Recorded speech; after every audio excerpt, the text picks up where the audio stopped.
Na primavera de 1945, enquanto o Terceiro Reich desmoronava, as tropas britânicas entraram em Bergen-Belsen.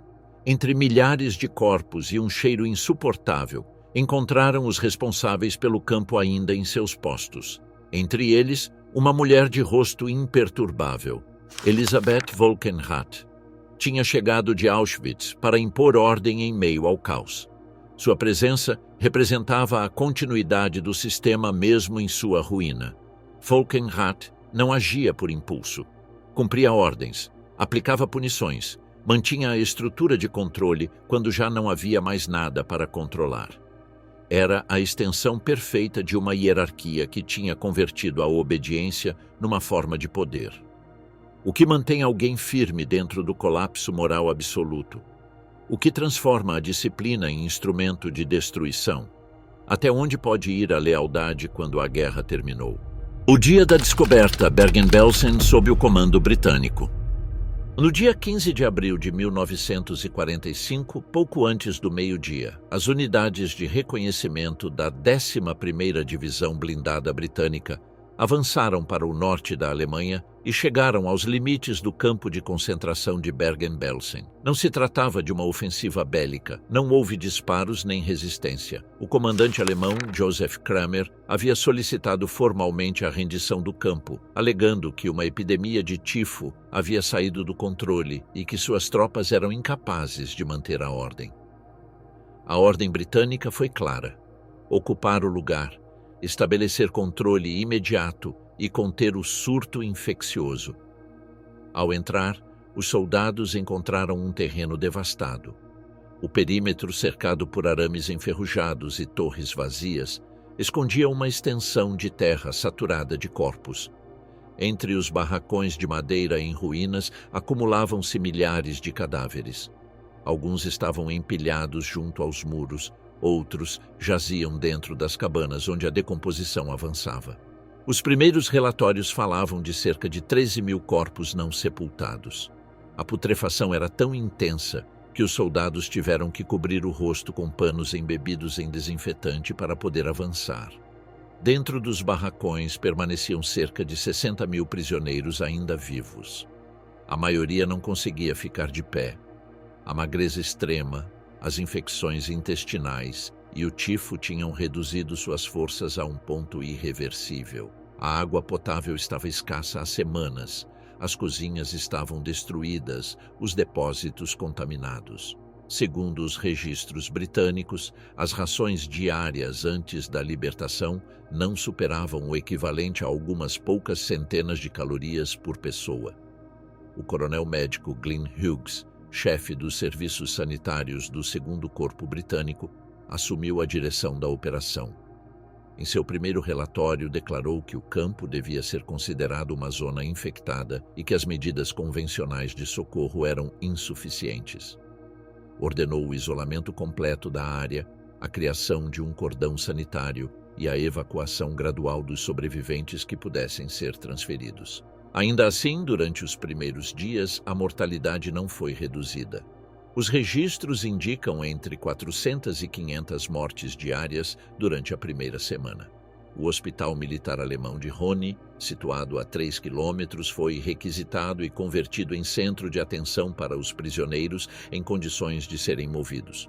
Os mais graves permaneceram dentro do campo em enfermarias improvisadas levantadas entre os barracões desinfetados com creolina. O exército distribuiu mantas e alimentos de emergência, mas muitos morreram nas primeiras horas de reidratação.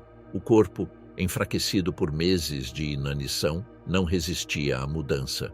As unidades de engenheiros começaram a escavação de valas comuns nas imediações. Entre o dia 17 e o dia 28 de abril, foram abertas mais de 30 valas.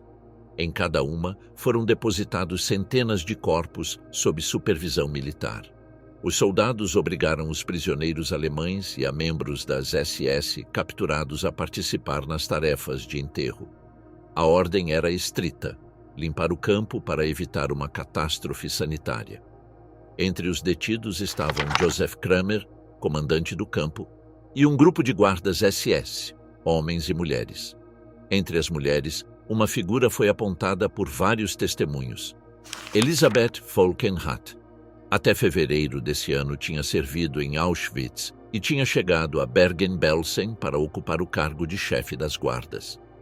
Os oficiais britânicos registraram sua identidade e a separaram do restante do pessoal feminino para o seu interrogatório. As declarações das prisioneiras começaram de imediato. Algumas, mal capazes de falar, a identificaram como a responsável direta pela disciplina nos blocos de mulheres. Nos arquivos administrativos do campo, seu nome figurava junto às funções de supervisão do pessoal feminino, confirmando sua hierarquia.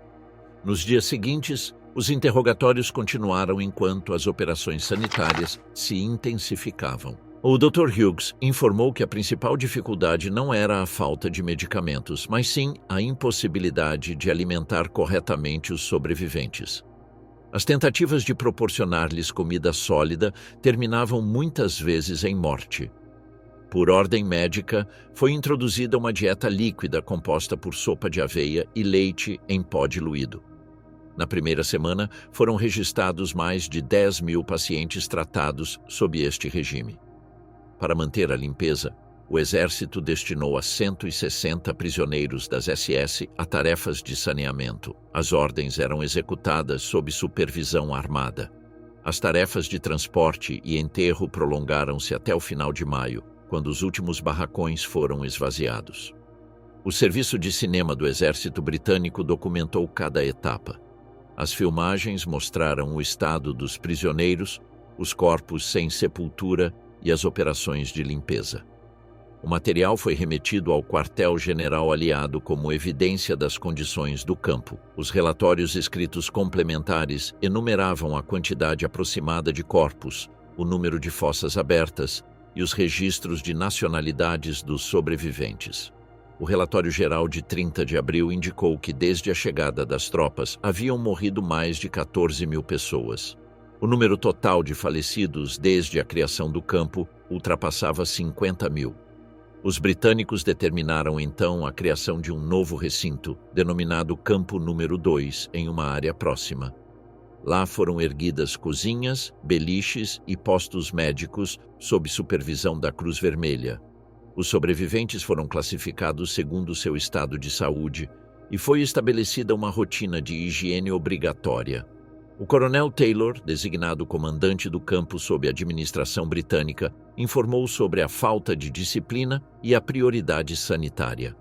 Ordenou a incineração de toda a roupa e objetos contaminados. Nada devia conservar-se do campo original. Paralelamente, foram elaboradas listagens de prisioneiros sobreviventes através de registros e entrevistas. Os documentos alemães estavam incompletos e muitos nomes resultavam ilegíveis. Determinar o número exato de vítimas era impossível.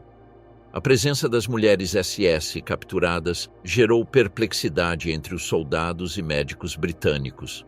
A estrutura de controle feminino nos campos de concentração havia operado com autonomia e disciplina militar. Falkenrath ocupava o posto mais alto dentro dessa hierarquia em Bergen-Belsen.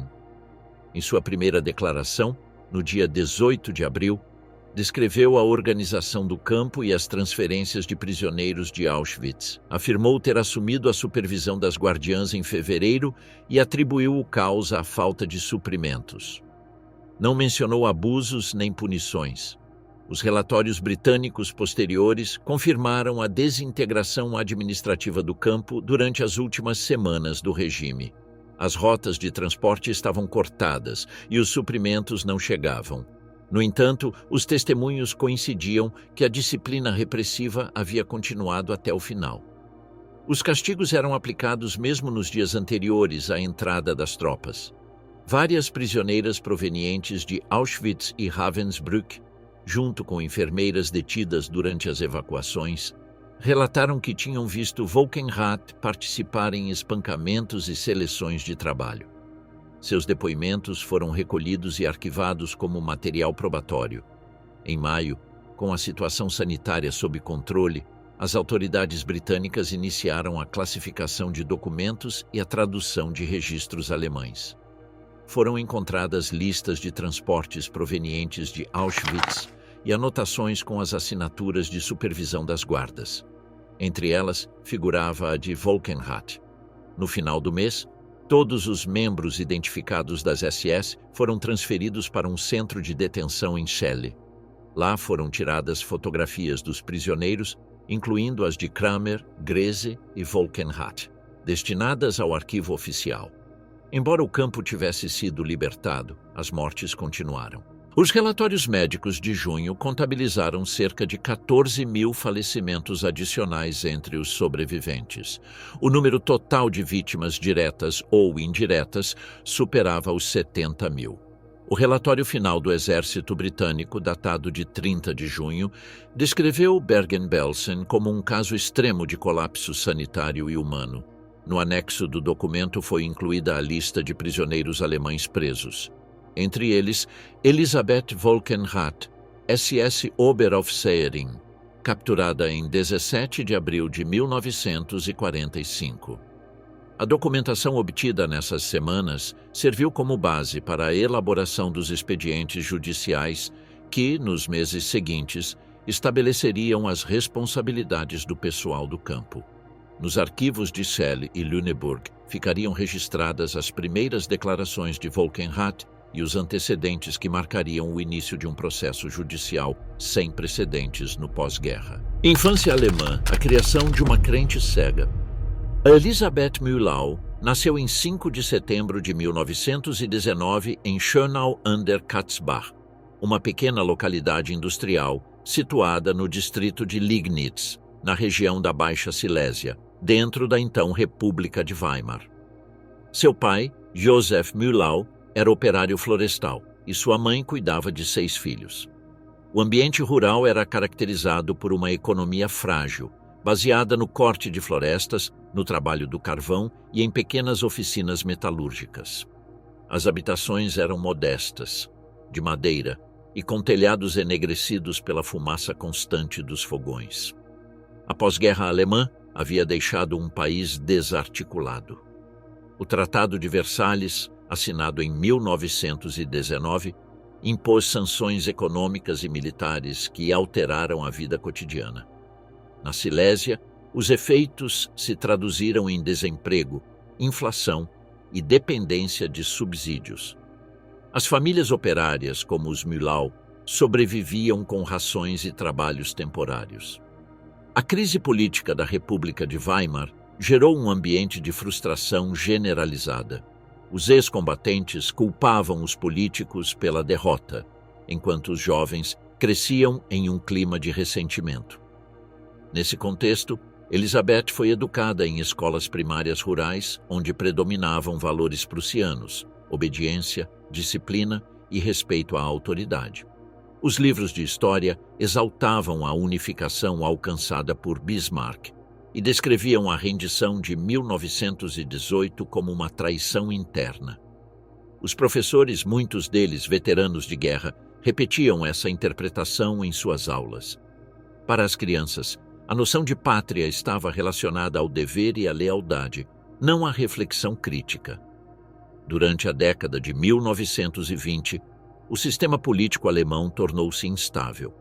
As constantes mudanças de governo e a inflação de 1923 destruíram o poder de compra das famílias. A depressão de 1929 agravou a situação. Nas aldeias da Silésia, consolidou-se uma visão hostil para com os partidos de esquerda e uma desconfiança em relação a tudo que era estrangeiro. Nos jornais locais, repetiam-se mensagens nacionalistas e teorias de conspiração que culpavam bancários judeus e socialistas pelo colapso econômico. Elisabeth cresceu em um ambiente de pobreza constante, mas com uma estrutura social rígida. Segundo os registros do distrito de Liegnitz, completou a escola elementar aos 14 anos e começou a trabalhar como ajudante doméstica. As oportunidades para uma mulher de origem operária eram limitadas: limpeza, costura ou cozinha em lares abastados. Entre 1935 e 1938, trabalhou em um salão de cabeleireiro local, emprego registrado nos arquivos municipais. A ascensão do Partido Nacional Socialista em 1933 transformou todos os âmbitos da vida pública. Elizabeth tinha então 13 anos. A propaganda do regime penetrou nas escolas, nos lares e nas organizações juvenis. As meninas foram incorporadas à Bund Deutscher Mädel, a Liga de Moças Alemãs, ramo feminino das juventudes hitlerianas. Sua função era moldar o pensamento e a conduta das jovens alemãs sob 3 princípios: obediência ao Führer, pureza racial e sacrifício pela comunidade. As atividades combinavam exercícios físicos, marchas, cantos e tarefas de serviço social. No entanto, a função central era ideológica. Ensinava-se que a mulher devia manter a saúde e a pureza do povo alemão. Os manuais educativos enfatizavam o dever biológico: casar cedo, ter filhos e evitar qualquer vínculo com aqueles que não pertenciam à chamada raça ariana. As emoções pessoais eram subordinadas ao ideal nacional. Por volta de 1936, a afiliação à BDM tornou-se obrigatória por decreto. Todas as meninas alemãs deveriam integrar-se à organização entre os 10 e os 18 anos.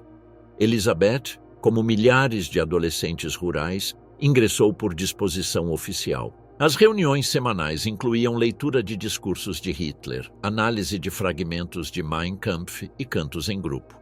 A estrutura hierárquica replicava a de um batalhão: comandos, uniformes e obediência.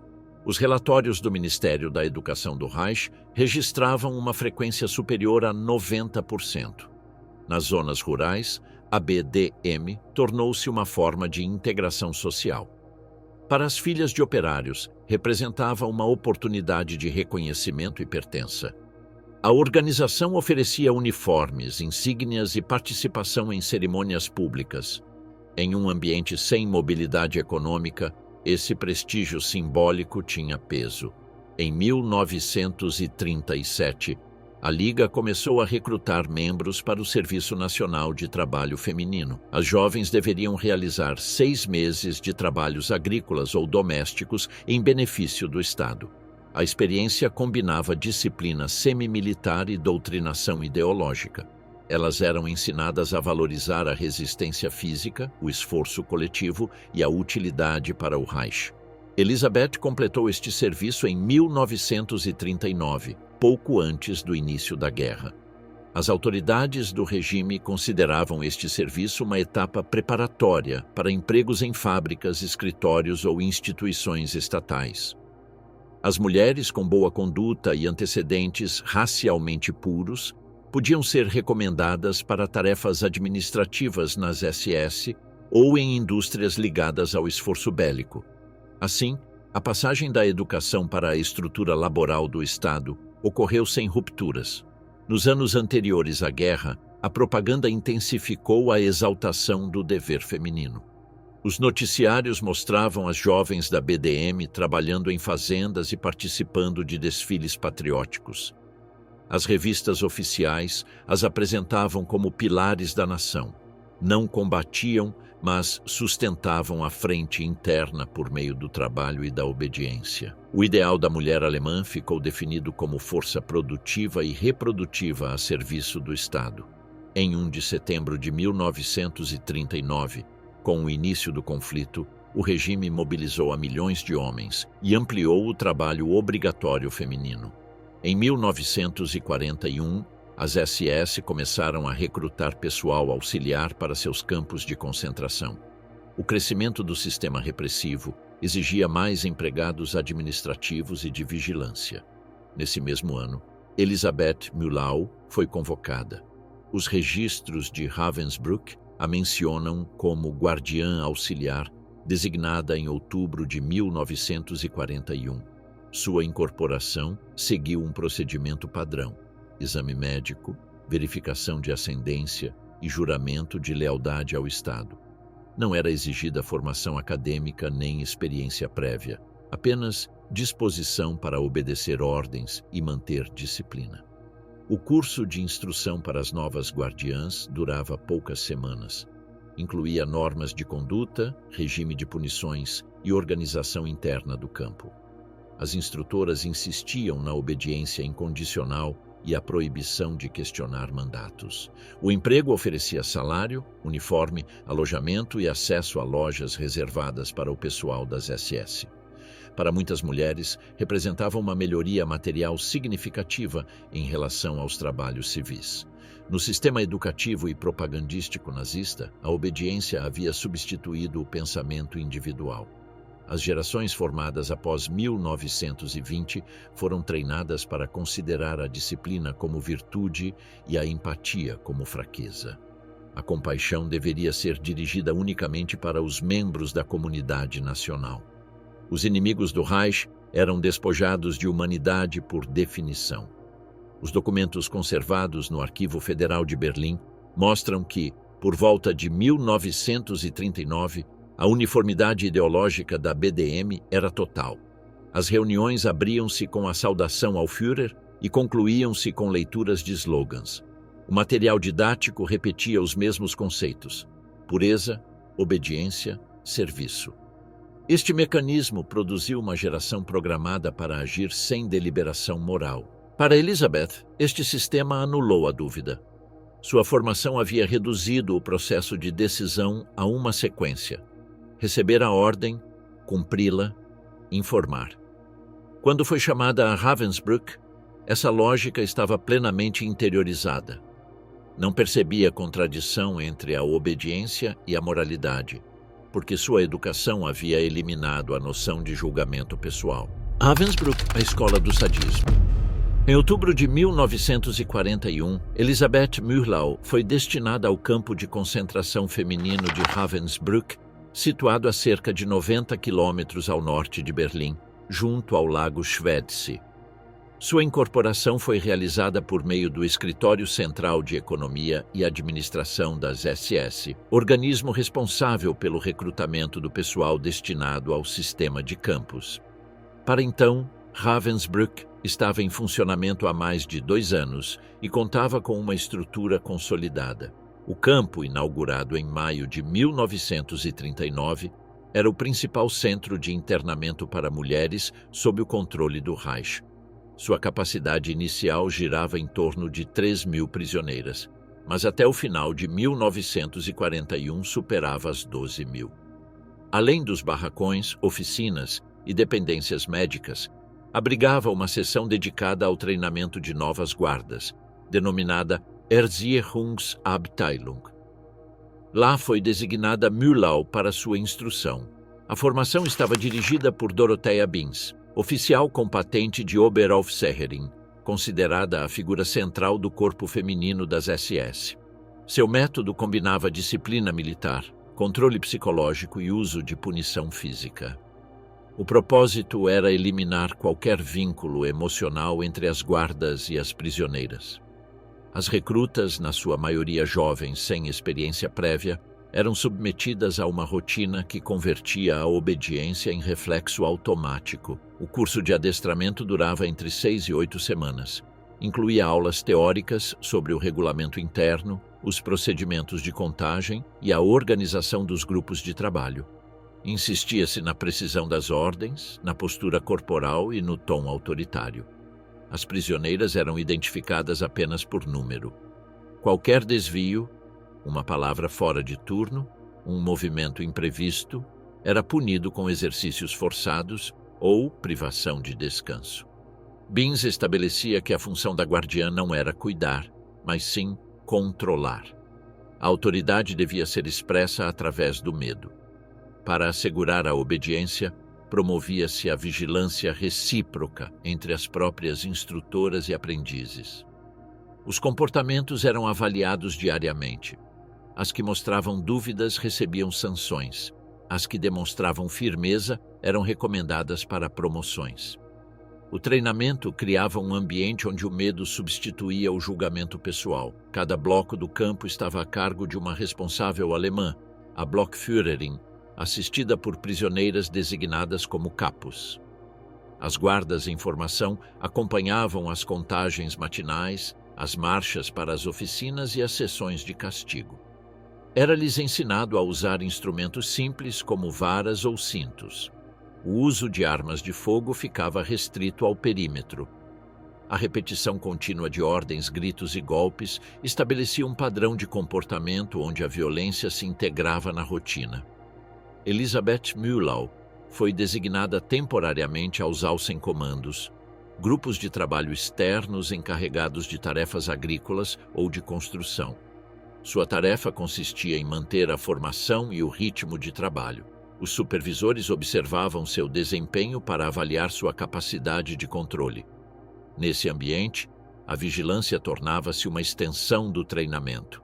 A autoridade era testada no terreno, diante da resistência silenciosa das prisioneiras. A disciplina também se impunha entre as próprias mulheres SS. Deviam saudar seus superiores com o braço estendido, manter o uniforme em perfeito estado e evitar qualquer trato com o pessoal masculino dos campos anexos. As infrações implicavam prisão interna ou redução de salário. Binns aplicava as sanções com exatidão, reforçando a hierarquia como instrumento de coesão. As guardiãs viviam em edifícios separados dentro do recinto com dormitórios e refeitório exclusivos. Durante o serviço, as conversas pessoais estavam proibidas. À noite, as aprendizes assistiam a leituras coletivas do regulamento. Nas paredes da sala de instrução eram exibidas frases propagandísticas que exaltavam a dureza como virtude. O objetivo era converter a obediência em um princípio moral. A partir de 1942, Ravensbrück foi incorporado a um programa de experimentação médica dirigido por Karl Gebhardt, cirurgião-chefe das SS e médico pessoal de Himmler. Nos laboratórios se praticavam intervenções sobre prisioneiras polacas, feridas deliberadamente e infectadas para testar tratamentos antibacterianos. As guardas colaboravam trasladando as reclusas, vigiando o pavilhão e mantendo a ordem durante as operações. Não existem registros diretos da participação de Mühlau, mas sua posição na área de instrução a colocava em contato com aqueles que realizavam essas tarefas. Relatos do campo indicam que as guardas designadas para o bloco médico recebiam gratificações adicionais. O trato cotidiano com a dor física das prisioneiras transformava a violência em um componente funcional. As vítimas eram vistas como instrumentos de estudo, não como indivíduos. Essa indiferença operacional era parte do aprendizado. Binns justificava os castigos e a dureza como dever para com o Estado. Repetia que a fraqueza conduzia ao caos e que a missão das guardas era preservar a ordem por qualquer meio. A severidade era apresentada como prova de lealdade. Os atos de repressão eram documentados como cumprimento do regulamento.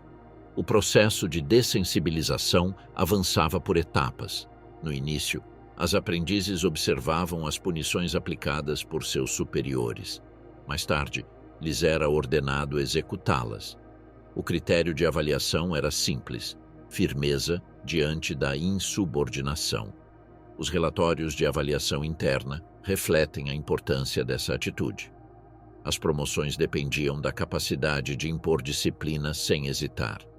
O crescimento do campo multiplicou a necessidade de pessoal. Em 1942, mais de 3.000 mulheres SS tinham recebido instrução em Ravensbrück e foram distribuídas pelo sistema de campos. As práticas de controle e castigo foram replicadas em Auschwitz, Majdanek, Buchenwald e Lublin. O treinamento de Ravensbrück se tornou um modelo operacional. Elizabeth Mühlau completou sua formação nesse mesmo ano. Os documentos internos a qualificam como apta para tarefas de supervisão e recomendam sua transferência para um campo de maior tamanho. Seu expediente, datado de março de 1942, inclui a nota final assinada por Binns. Disciplina satisfatória, obediência e reação adequada diante da insubordinação. O ambiente do campo definia a conduta de quem se formava ali. O poder era exercido por meio do controle físico e da humilhação. A relação entre guardas e prisioneiras era estritamente hierárquica. Mostrar compaixão equivalia a questionar a autoridade. A lógica institucional convertia o sofrimento em um indicador de eficácia. O contato com as prisioneiras polacas submetidas a experimentos reforçava a ideia de que certos corpos careciam de valor fora de sua utilidade para o Reich. A integração entre as práticas médicas e a disciplina do campo consolidou uma mesma estrutura de pensamento. A dor podia ser empregada como ferramenta legítima. No final de 1942, Ravensbrück abrigava mais de 45 mil prisioneiras. O aumento de execuções e a incorporação de um crematório transformaram o recinto em um centro de castigo e eliminação. As guardas assistiam às execuções como testemunhas obrigadas. Sua presença simbolizava a extensão da autoridade administrativa sobre a morte. Quando Mühlau terminou seu adestramento, o sistema de campo se expandia para o leste. Auschwitz passava a ser o principal centro de deportação e extermínio. As SS requeriam pessoal feminino para os novos setores. Nos registros, seu nome figura riscado na lista de Ravensbrück e anotado na de Auschwitz no 5 de março de 1942. Aos 22 anos, com um certificado de conduta exemplar, Elisabeth Mühlau abandonou Ravensbrück. Levava consigo a disciplina aprendida em um ambiente onde a violência era considerada uma forma de ordem. Sua transferência para Auschwitz a situaria no núcleo operacional do sistema de extermínio que o Reich havia aperfeiçoado. Auschwitz-Birkenau, a ascensão da carrasca. Em 5 de março de 1942, Elisabeth Mühlau chegou ao complexo de Auschwitz, então em processo de expansão. Sua transferência foi parte de uma reorganização do pessoal feminino proveniente de Ravensbrück, destinado a reforçar as novas áreas administrativas nos campos do leste. Naquela época, Auschwitz funcionava principalmente como campo de concentração e trânsito, embora em breve se transformaria no núcleo do sistema de extermínio do Reich. À sua chegada, Mühlau foi destinada ao subcampo de Auschwitz I, onde o setor feminino estava sendo recentemente estruturado. Sua primeira designação consistiu em supervisionar um grupo de prisioneiras empregadas em oficinas de costura e reparo de uniformes. A documentação interna das SS indica que a maioria das trabalhadoras eram mulheres polacas e judias com mais de 40 anos. As guardas tinham a responsabilidade de manter a ordem e a produtividade durante as jornadas, que se estendiam por mais de 12 horas diárias. As normas de conduta eram idênticas às de Ravensbrück: formação rígida, disciplina imediata e castigo físico diante de qualquer descumprimento. As guardas podiam aplicar sanções sem autorização prévia. Os métodos incluíam bofetadas, golpes com varas ou a obrigação de permanecer imóveis por longos períodos. As faltas consideradas graves eram remetidas ao escritório de segurança, que decidia confinamentos ou transferências para trabalhos forçados. Declarações posteriores de sobreviventes, como a da prisioneira polaca Vera Fischer, identificaram Mühlau como uma das guardas que usavam a violência de forma habitual. Fischer afirmou ter sido agredida durante uma inspeção de roupa e hospitalizada após o incidente. Outros testemunhos coincidiram em descrever seu comportamento como autoritário e estritamente sujeito à regulamentação do campo. Nos meses seguintes, Mühlau foi transferida para a área de administração de pacotes, onde eram classificados os envios dirigidos aos prisioneiros. A função incluía a revisão e registro de alimentos, roupas e objetos confiscados. O controle desse material oferecia oportunidades de apropriação indevida, prática frequente entre o pessoal. Não existem documentos que vinculem diretamente Mühlau a esses atos, embora seu cargo a colocasse em uma posição de acesso a eles. Para o final de 1942, o seu nome aparece em um relatório administrativo de Auschwitz-Birkenau. Nessa data, o complexo já estava dividido em 3 setores: Auschwitz-Peri, administrativo; Auschwitz II, Birkenau, destinado ao extermínio e trabalho forçado; e Auschwitz III Monowitz, industrial. Mühlau foi transferida para Birkenau, onde o fluxo de deportações da Europa ocupada crescia de forma constante. A estrutura feminina do campo era liderada por Maria Mandel, Oberaufseherin de todas as seções de mulheres. Sob seu comando, várias chefes intermediárias controlavam os blocos e oficinas. Em 1943, Mühlau, já conhecida como Elisabeth Wolkenrath após seu casamento com o oficial SS Heinz Wolkenrath, foi promovida ao cargo de Blockführerin, responsável por vários barracões. Sua promoção foi recomendada por superiores que destacavam sua capacidade para manter disciplina e cumprir ordens sem requerer assistência. O casamento com Heinz Wolkenrath consolidou sua posição dentro do pessoal do campo. Os casais da SS recebiam alojamento separado e acesso a instalações exclusivas. Sua vida se desenrolava entre a rotina de trabalho em Birkenau e a residência do pessoal situada nas proximidades. Nos registros da SS, seu sobrenome de solteira desaparece desde esse ano. A expansão de Birkenau coincidiu com a instalação de novos crematórios e câmaras de gás. As seleções nas rampas eram realizadas de forma contínua. Os médicos SS decidiam quem seria enviado ao trabalho e quem morreria ao chegar. As guardiãs, sob ordem direta, vigiavam as filas e mantinham a ordem durante o processo. Sobreviventes como Helene Herkovitz e Vera Fischer declararam ter visto Wolkenrath vigiando as áreas de chegada dos trens. Descreveram que ela intervinha para impedir fugas ou mudanças de fila, utilizando força física. Não existem registros de que participasse na seleção médica, mas ela cumpria funções de controle imediato durante as operações. Seu papel consistia em assegurar que as ordens fossem executadas sem resistência. À medida que a população do campo aumentava, as tarefas de supervisão foram ampliadas.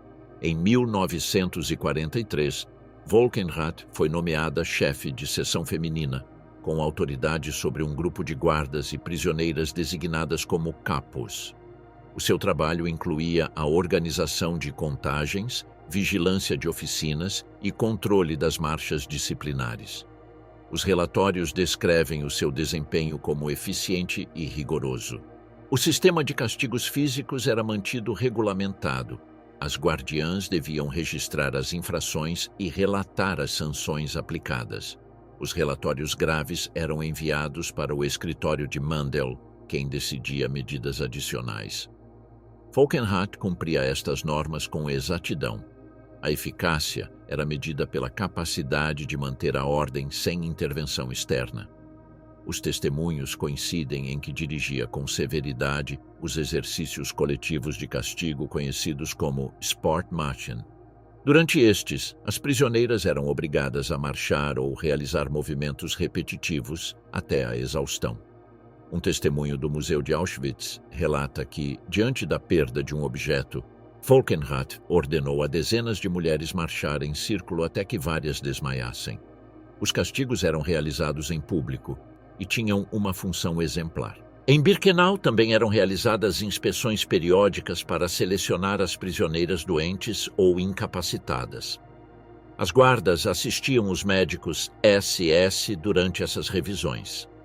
As selecionadas eram marcadas e transferidas para o bloco 25, ponto prévio ao extermínio. Sobreviventes identificaram Wolkenrath como uma das responsáveis por acompanhar este procedimento. O sistema incentivava a iniciativa punitiva. As guardiãs que demonstravam dureza eram valorizadas como leais. Essa concorrência interna gerou um clima onde a brutalidade era sinônimo de eficácia. Nesse contexto, figuras como Irma Gresse e Elisabeth Wolkenrath adquiriram reputação entre as superiores por sua conduta disciplinada e seu cumprimento sem questionamentos. Durante 1944, o número de prisioneiros superou as 90.000 pessoas. As deportações em massa de judeus húngaros levaram as instalações ao limite. Nesse período, Wolkenrath foi promovida a Oberaufseherin, supervisora principal de todo o pessoal feminino do campo. Sob seu comando, havia cerca de 30 guardas e um grande número de prisioneiras encarregadas da administração interna. Os relatórios administrativos mostram que o campo atravessava um colapso logístico. A superpopulação, As epidemias e a falta de suprimentos agravaram a situação. Nesse contexto, a autoridade feminina devia garantir o funcionamento mínimo do sistema. Volkenrath atuava como elo entre as ordens de Mandel e a execução cotidiana. As declarações coincidem em descrevê-la como figura rígida e metódica, presente nos relatos e nos controles diários. Não há registros de que expressasse oposição ou conflito com as ordens. Seu comportamento se ajustava às normas institucionais. A obediência constituía o parâmetro de avaliação e de ascensão. Em janeiro de 1945, com o avanço do Exército Vermelho, as autoridades SS ordenaram a evacuação de Auschwitz. As chamadas Marchas da Morte começaram no dia 17 desse mês. Dezenas de milhares de prisioneiros foram forçados a deslocar-se a pé em direção ao oeste sob temperaturas extremas. As colunas femininas foram organizadas por seções. Bergen-Belsen, o colapso e a descomposição moral. Em 5 de fevereiro de 1945, Elisabeth Volkenrath chegou ao campo de concentração de Bergen-Belsen junto com um contingente de guardas SS procedentes de Auschwitz-Birkenau.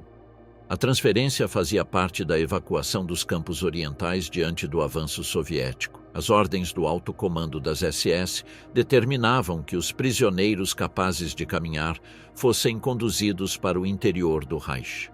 Bergen-Belsen, na Baixa Saxônia, foi designado como ponto de recepção dessas colunas.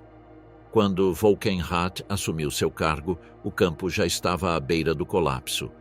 Tinha sido concebido como instalação para prisioneiros políticos e mais tarde como campo de intercâmbio, mas nos primeiros meses de 1945 tornou-se um depósito de deportados sem destino. Milhares de pessoas provenientes de Auschwitz, Neuengamme e Mittelbau-Dora foram amontoadas em um espaço insuficiente.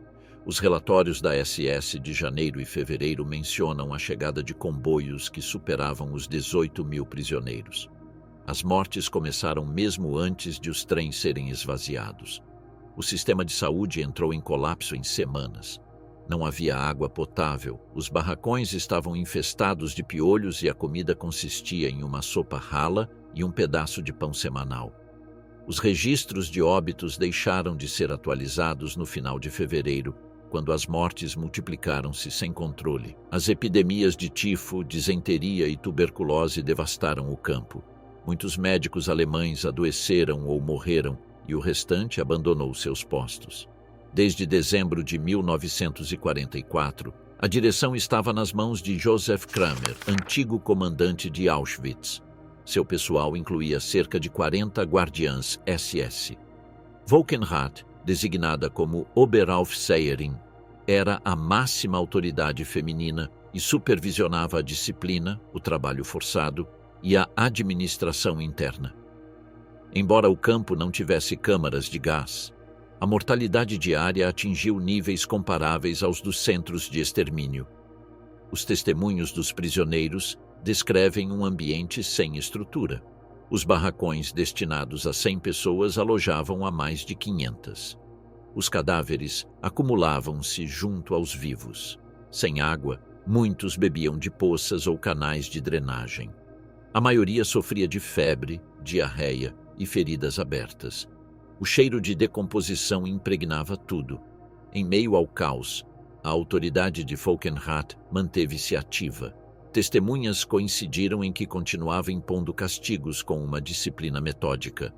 Enquanto alguns membros do pessoal tentavam recuar, ela permanecia no comando do setor feminino. Um relatório britânico posterior recolheu o relato de uma prisioneira obrigada a segurar um nabo sobre a cabeça durante horas.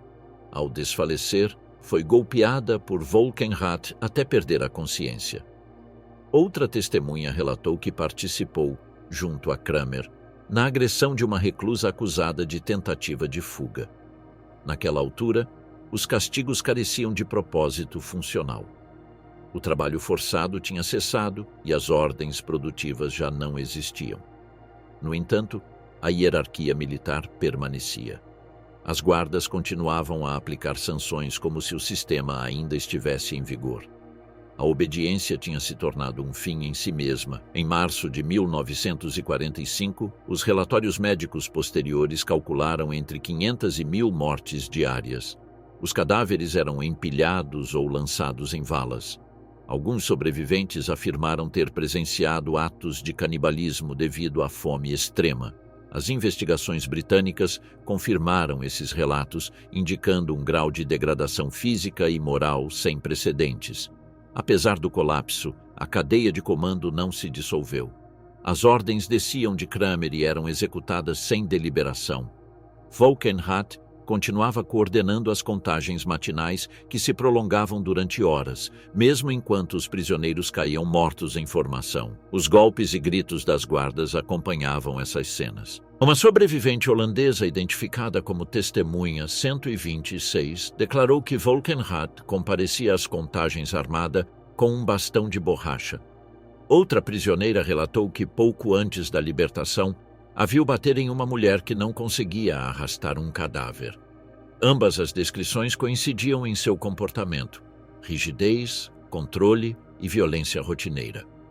Os arquivos alemães de Hannover registram que, no início de abril, Bergen-Belsen ficou isolado. O fornecimento de alimentos cessou no dia 7 desse mês. Os pedidos de transporte para evacuar o pessoal foram ignorados.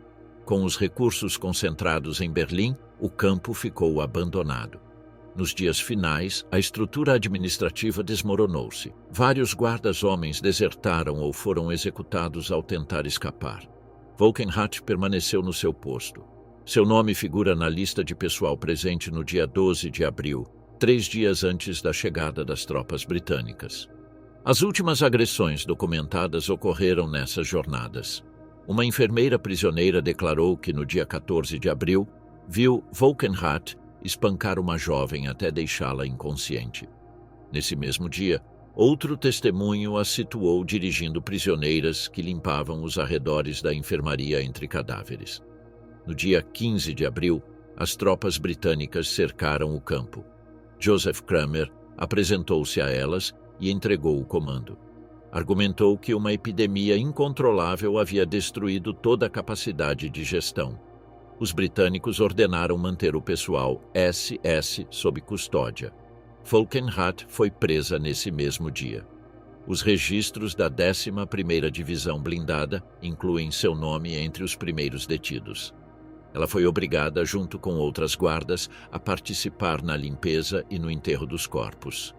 As fotografias da Army Film Unit a mostram transportando cadáveres sob supervisão armada. O coronel médico Glyn Hughes assumiu o controle sanitário e redigiu o primeiro relatório técnico sobre o estado do campo.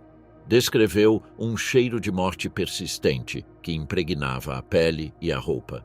Calculou mais de 14.000 mortes adicionais entre o dia 15 e o dia 21 de abril. Muitos prisioneiros não resistiram ao tratamento inicial. Os interrogatórios ao pessoal SS começaram de imediato. Os britânicos procuravam identificar os comandos. As declarações foram evasivas. Volkenrath afirmou ter chegado recentemente e desconhecer a magnitude do desastre. No entanto, os sobreviventes a reconheceram como chefe ativa até o fim. O julgamento de Lüneburg, a queda de Elisabeth Volkenrath. O julgamento de Belsen começou no dia 17 de setembro de 1945, na cidade de Lüneburg, sob jurisdição britânica. Foi o primeiro processo de grande escala organizado pelas potências aliadas após a capitulação da Alemanha. No banco dos réus, sentaram-se 45 acusados, entre eles 22 mulheres pertencentes às SS, vinculadas aos crimes cometidos nos campos de Bergen-Belsen e Auschwitz-Birkenau. Entre os processados, figurava Elisabeth Volkenrath, registrada como Oberaufseherin, máxima autoridade feminina do pessoal SS em Belsen. O tribunal foi presidido pelo coronel Mervyn Goning e composto por 5 oficiais britânicos. A acusação estava a cargo do coronel T.M. Backhouse, designado pelo Judge Advocate General's Office.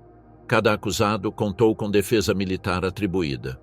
O processo foi conduzido conforme ao direito militar britânico, segundo a Ordem número 10 do Controlo Aliado, que permitia julgar os crimes de guerra cometidos em zonas sob controlo britânico. As acusações contra Volkenrath estavam divididas em dois grupos. A primeira a acusava de participação consciente em assassinatos, maus-tratos e torturas em Bergen-Belsen entre fevereiro e abril de 1945. A segunda, de colaboração nas seleções e atos de extermínio realizados em Auschwitz-Birkenau entre 1942 e 1944. A acusação apresentou documentos administrativos, registros de pessoal e testemunhos diretos de sobreviventes. Também incorporou fotografias e filmes filmados pela British Army Film Unit após a libertação do campo, que mostravam os barracões saturados e os corpos empilhados. Estas provas visuais serviram para estabelecer as condições do local e a intervenção direta dos guardas na gestão do campo. As sessões foram realizadas todos os dias. Os acusados foram colocados atrás de uma grade metálica em um banco elevado. As mulheres SS, entre elas Volkenrath, Irma Grese e Johanna Bormann, vestiam uniformes de prisão. Durante a leitura das acusações, permaneceram imóveis. Na primeira etapa do julgamento, a promotoria expôs as provas relativas a Bergen-Belsen. Os relatórios médicos do coronel Glyn Hughes e do capitão Derek Sington confirmavam que as mortes massivas não foram produto exclusivo do caos do final da guerra, mas resultado de uma administração deliberadamente negligente. As condições do campo tinham conduzido à morte por fome, doença e abandono de dezenas de milhares de pessoas. Depois foram apresentados os testemunhos das sobreviventes. Vera Fischer, Helene Herkovitz, Anita Lasker-Wallfisch e Annemarie Pitt identificaram Volkenrath como chefe das guardas tanto em Auschwitz quanto em Belsen. Descreveram punições físicas recorrentes, golpes com cacetete de borracha, bofetadas, pontapés e exercícios forçados aplicados como sanção coletiva. Uma testemunha declarou tê-la visto nas rampas de Birkenau, participando nas seleções de mulheres doentes enviadas ao Bloco 25. Durante o contra-interrogatório, a defesa questionou a memória das testemunhas e a possível confusão entre diferentes guardas. A estratégia foi uniforme: negar os fatos concretos e atribuir a responsabilidade aos superiores hierárquicos. Volkenrath declarou sob juramento que sua função era manter a ordem, não punir. Reconheceu ter esbofeteado prisioneiras desobedientes, mas negou causar ferimentos graves ou mortes. Sobre as seleções em Auschwitz, afirmou que sua presença obedecia a tarefas administrativas. Seu dever, disse, era assegurar o alinhamento das filas sem decidir destinos. Em relação a Belsen, afirmou que a mortalidade se devia à falta de alimentos e remédios derivada do colapso final do Reich. Alegou que o tifo tinha escapado a todo controle e que tinha cumprido ordens sem recursos nem alternativas. O promotor refutou esses argumentos. Apresentou regulamentos das SS que estabeleciam a autoridade das Oberaufseherinnen sobre a disciplina e o tratamento às prisioneiras. Segundo a estrutura hierárquica, Volkenrath não era subordinada, mas sim chefia intermediária com poder de decisão. As ordens gerais não isentavam de responsabilidade por atos de crueldade ou negligência. Entre o 10 e o 19 de outubro, foram ouvidos os testemunhos mais extensos. Helene Herkovitz relatou que havia sido espancada repetidamente por Volkenrath após ser acusada de roubo, confinada sem alimento nem água e forçada depois a trabalhos de limpeza doente de tifo. Outras testemunhas narraram castigos coletivos consistindo em manter os braços levantados durante horas ou realizar exercícios até o colapso. A promotoria apresentou esses casos como evidência de um padrão sistemático. Os abusos não eram incidentes isolados, mas parte de um método de controle institucionalizado. A violência era aplicada regularmente e com conhecimento das consequências. Em sua declaração final, Volkenrath insistiu na obediência devida. Afirmou não ter compreendido o destino dos prisioneiros selecionados em Auschwitz e negou ter presenciado execuções. Sobre as mortes em Belsen, repetiu que não podia evitar a fome nem as epidemias. Segundo as atas, respondeu com tom sereno e sem mostrar emoção. No dia 30 de outubro de 1945, o tribunal emitiu a sentença. Elisabeth Volkenrath foi declarada culpada de crimes de guerra em ambas as acusações. O documento assinado pelo coronel Gonin a descreveu como um instrumento ativo de um sistema de brutalidade que operava com seu conhecimento e cooperação. A pena imposta foi a morte por enforcamento. Uma vez acusados, receberam a mesma condenação, incluídos Joseph Kramer, Irma Grese e Johanna Bormann. Os restantes foram sentenciados à prisão. Os condenados foram transferidos para a prisão de Hamelin, designada como centro de execuções da zona britânica. O carrasco Albert Pierrepoint, assistido por Herbert Morris, foi encarregado de cumprir as sentenças. Os preparativos seguiram o protocolo habitual: revisão médica, pesagem corporal para calcular o comprimento da corda e verificação do mecanismo. O registro penitenciário de Hamelin consigna que Volkenrath foi executada no dia 13 de dezembro de 1945, às 9h34. O médico militar certificou a morte imediata. O relatório do Ministério da Guerra britânico assinala que o procedimento ocorreu sem incidentes. Os corpos foram enterrados em valas anônimas dentro do recinto penitenciário. A imprensa britânica publicou amplas crônicas sobre as execuções. Os diários The Times, Daily Telegraph e Manchester Guardian destacaram a magnitude do processo e a hierarquia das mulheres condenadas. Na maioria dos artigos, Volkenrath foi identificada como a mulher de maior rango entre as guardas de Belsen e mencionada junto a Irma Grese. As manchetes sublinharam o caráter exemplar da sentença no contexto do pós-guerra. Os correspondentes militares destacaram a dimensão simbólica do julgamento. Mais do que punir indivíduos, tratava-se de reafirmar um princípio legal: a responsabilidade pessoal dentro de um regime baseado na obediência.